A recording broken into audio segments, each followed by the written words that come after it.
Chapter 6. The Light of Truth, Breaking Through. Glimpses and Glimmers. Personal Journal Entry.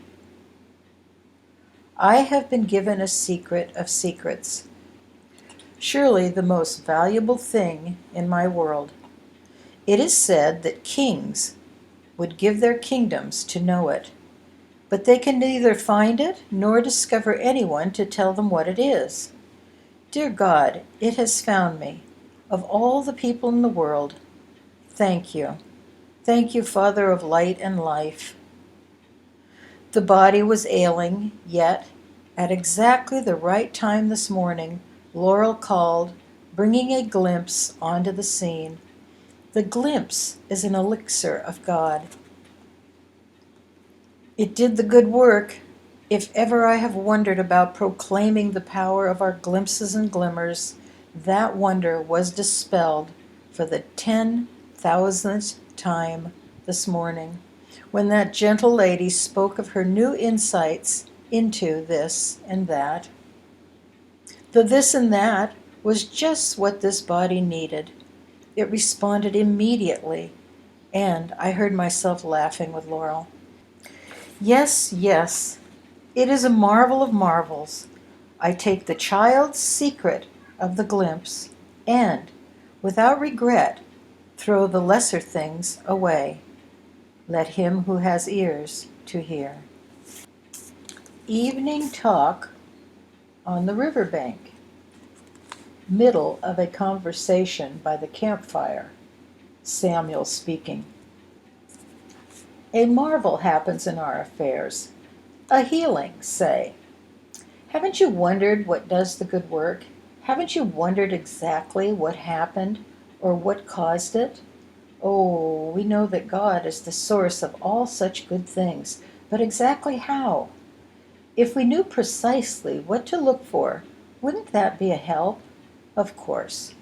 But we are usually looking for the specific healing, the answer to our perceived need for the moment. And if that need is met, we feel we've been successful in our study and prayer. It comes as a surprise to us all, but the healing isn't the point. Listen, it is the glimpse that does the work. I don't know why that fact dawns on us so slowly. We seem to take forever to understand that the glimpses of light inevitably come with healing on their wings. It is the glimpse itself that does the work in this time, space, place of things. More, the glimpse is the work. It doesn't come merely to do for us, but to be us. Why are we seekers of truth so slow to put our finger directly on the agent? We know God does the good work, but the specific agent, the specific event, goes unnoticed until something special happens. This very moment in our experience is something special happening. So keep listening carefully. For years I worked and struggled, pondered and pined to know the truth.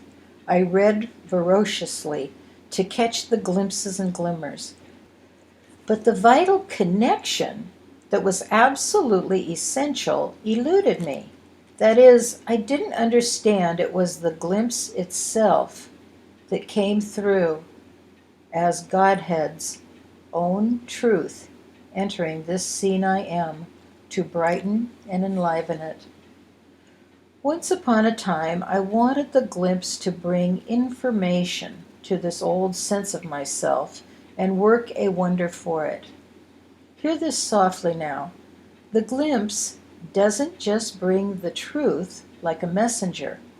The glimpse is the truth. The glimpse is the light. The glimpse is our genuine selfhood emerging.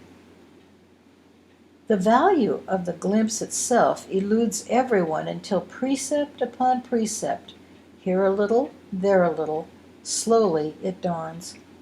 Many never make the connection, not even ministers and practitioners who are working to teach and heal their worlds.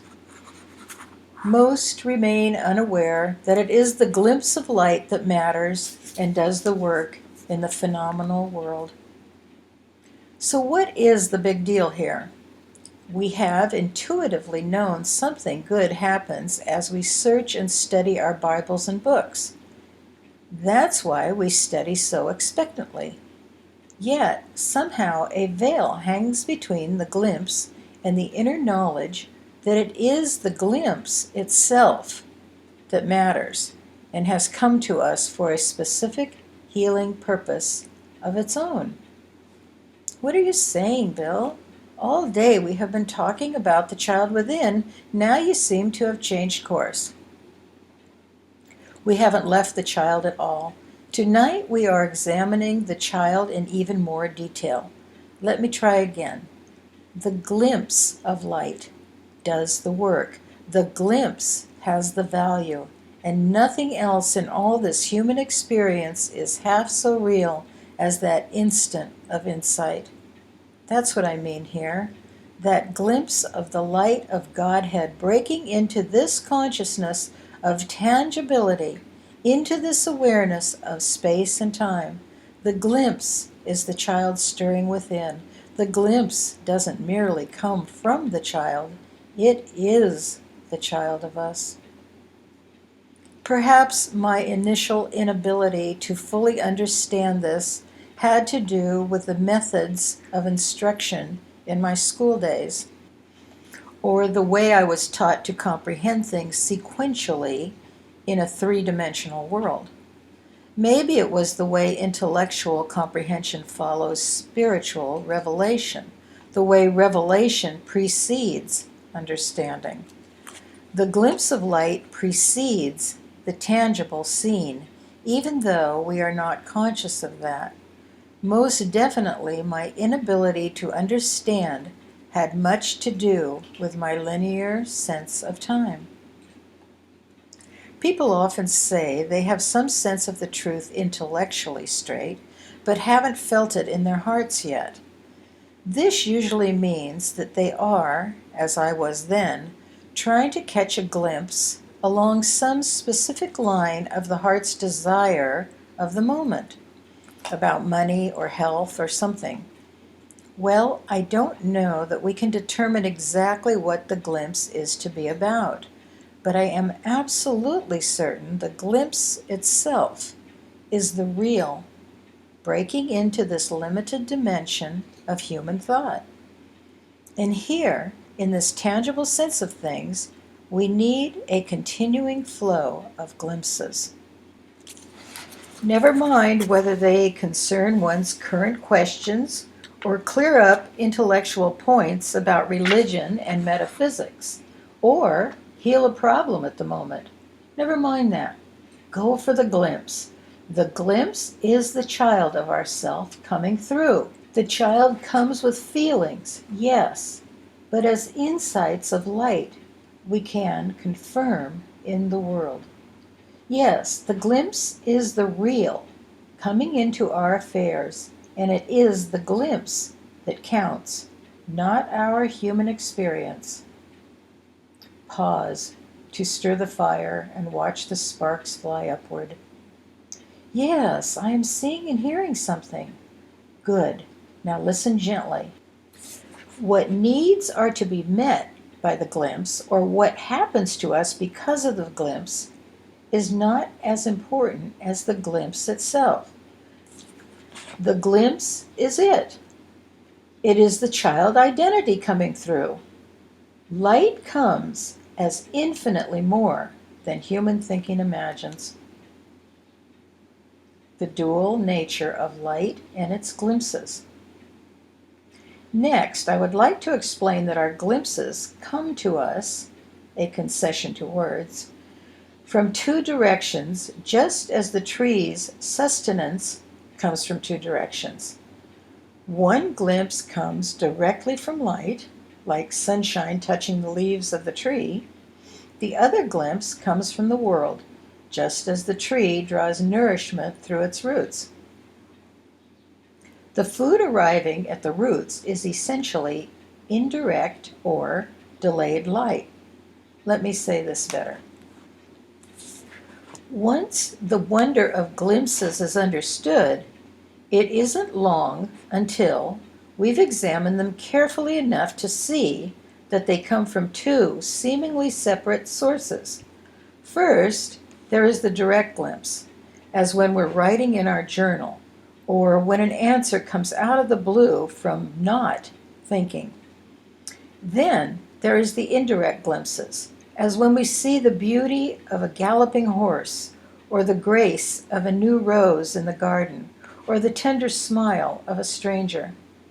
One glimpse is direct, the other indirect, as if delayed in the world's time while it developed for the receptive awareness to see.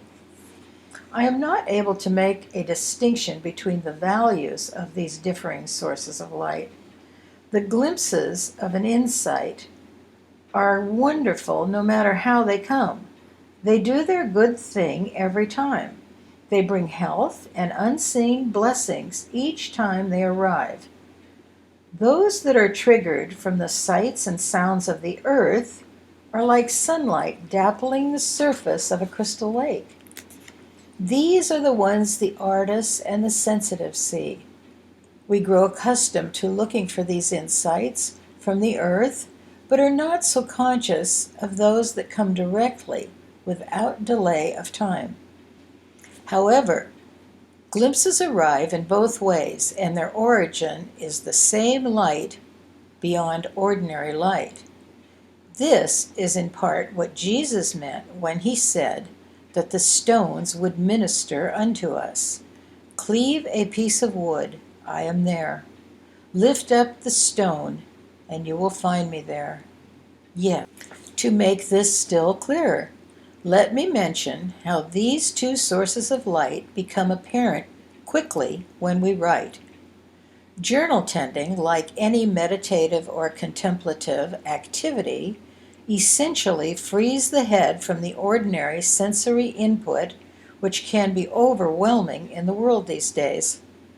Attention reduced to words or non-words alone allows the direct glimpse to tiptoe in, sometimes thunder in, so we can be conscious of it. Very often it comes from information completely unrelated to the material we're writing about in the journal. It may be the answer to a question we had asked ourselves 10 years earlier about another matter entirely, or it can come directly as the answer to no question we had asked at all. But in this writing mode, light also comes indirectly as the simple consequence of single-mindedly following a line of thought or searching for the right word to use. This indirect light becomes plainly apparent as we write, because later we can go back to examine these words and can't believe we have written them. For me, writing induced a state of mind that nothing else did. Meditation or contemplation were too inactive for me, too passive, too much an escape, too little an involvement with understanding the tangible scene. The meditative or contemplative state seemed a little like the child letting go the hands of his mother and father in a crowd to try to go it alone. We will talk about this tomorrow. Now, I have learned that the two apparent sources of the glimpse, one direct, non-moving, the other delayed in time, are a single source, light of the ineffable. Science's discovery of holography came to me as a wonderfully brilliant confirmation of this insight about light. I knew of this before I knew anything about holography, or that tangibility was holographic in nature. What happens in a moment of illumination involves moving back in time beyond the delayed light of the mountain, the tree, the river, the scene, to the non-moving, direct light behind it. One would like for this directness to be the mode of perception all the time, but that would be too much to bear for very long in linear time. And listen, listen. It is self-defeating to make such seeing the goal of our pursuit of truth. Rather, it is enough just to know beyond doubt that the light beyond light exists as the source of everything, and that we are not bound to a finite time or to a limited point in space to perceive it. I was waylaid much too long striving to have the mystical experience, as though that were an accomplishment to be attained before the truth was true. Better to let go the sense of an identity who can't see the light and accept the fact that awareness, life, is the light of life, God's knowledge happening in linear time. As one lets go, it becomes natural to have more glimpses. They come with a greater strength and regularity, provided we know what to do with them when they arrive. That's the subject the seekers and teachers of truth know so little about. It takes time to learn that. Among many things I do with my glimpses, it is to look for their confirmation out in the tangible world of people, places, and things. Direct glimpses are precursors of knowledge, breaking through into the community of mankind. Presently, my glimpses tell me that a new clock is soon to begin ticking in the guts of people everywhere. A sound that can't be turned off, a grind that won't go away, an itch that can't be scratched by ordinary means. I anticipate seeing these insights confirmed as good in the affairs of men. Yet, this is a time to withdraw from the world and think of other things. But there is a time to come back and see the mountain again, and commence to do on the mountain what that seeing commands. Simplicity comes. From out of the complexity of pure science and absolute metaphysics comes the most marvelous simplicities.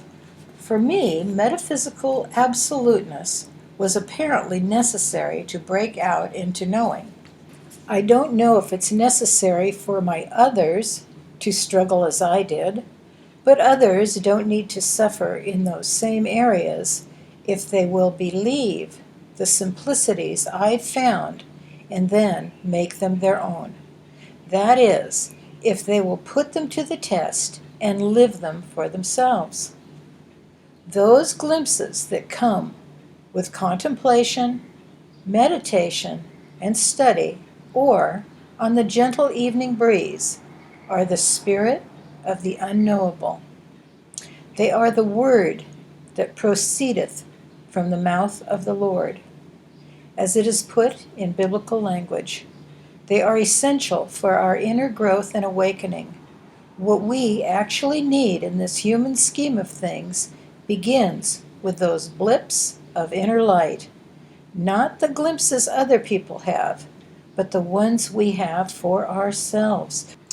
Those glimpses come from the center of ourself, from the child, the real identity of us, he who was before he came into being. About our needs in the world. Suppose the country rose thinks it needs a certain chemical. It meditates and prays and listens to the revivalists on the wind. But when the sun breaks through, the sunshine brings what is necessary to help the plant absorb all needed chemicals and do all else for the plant's ongoingness, things of which the plant has no conscious knowledge. Let us get this straight. The glimpses of truth are the most meaningful things in our affairs.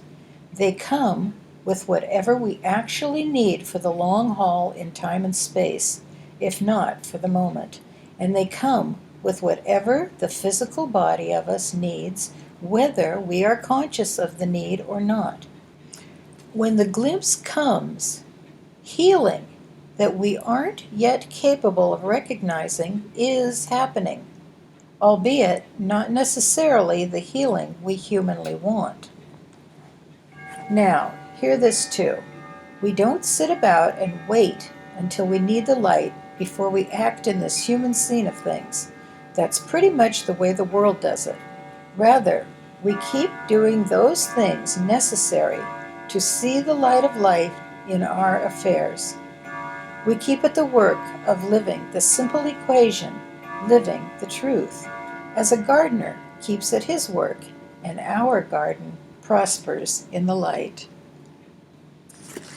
Not long ago, a lady was here, and I asked if she felt she had made spiritual progress during the past year. She said, "Definitely not. I've made no progress at all, spiritual or otherwise. My life is falling apart, and that's why I'm here."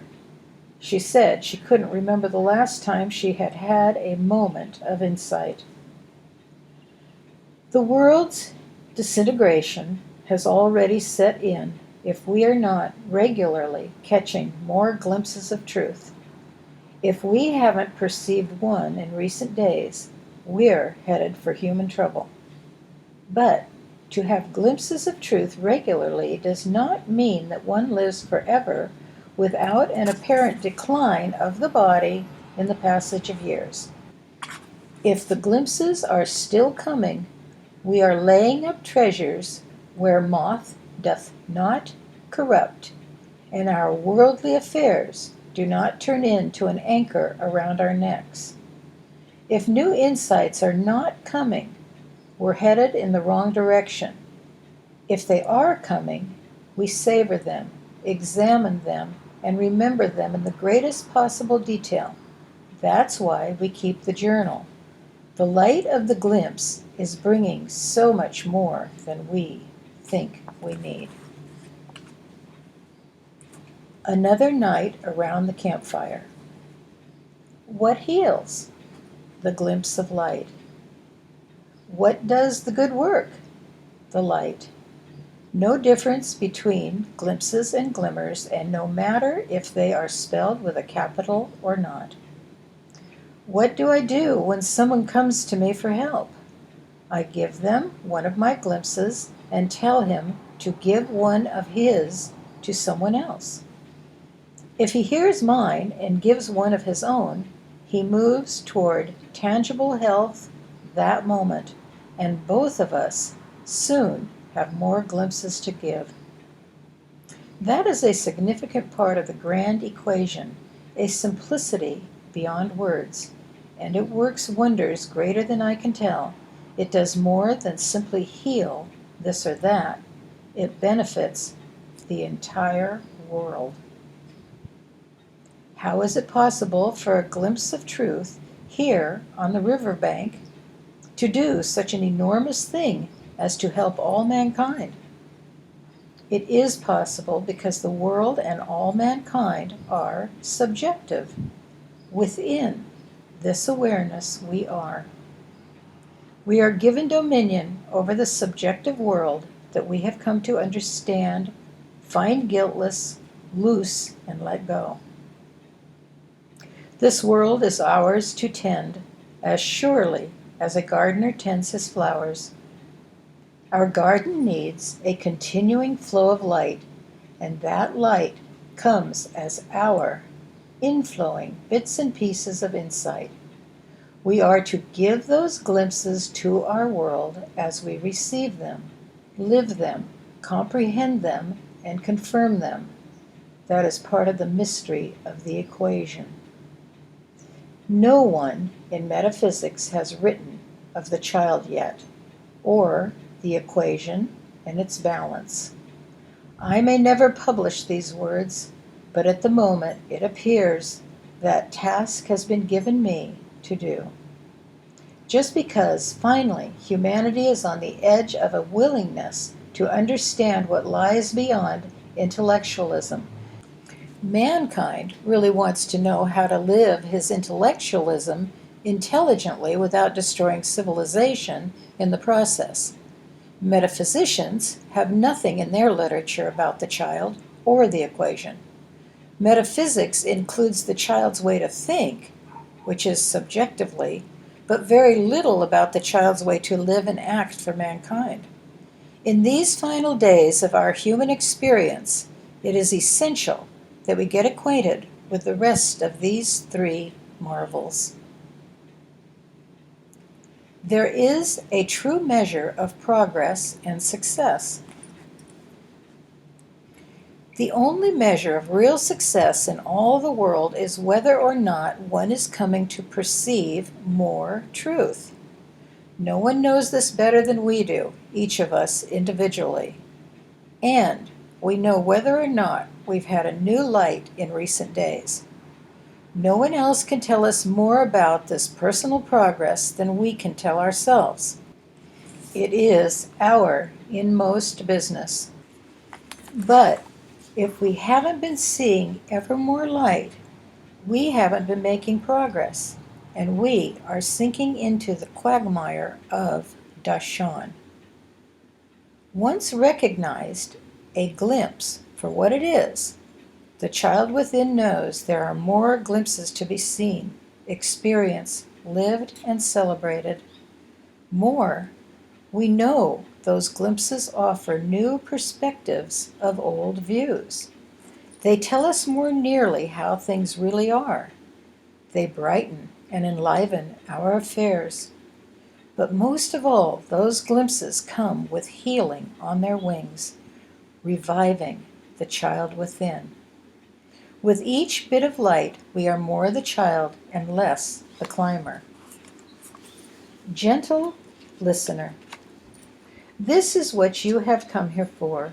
There is something one can do to begin having those wonderful glimpses of truth again. We will talk about that around tomorrow's campfire. Personal journal entry.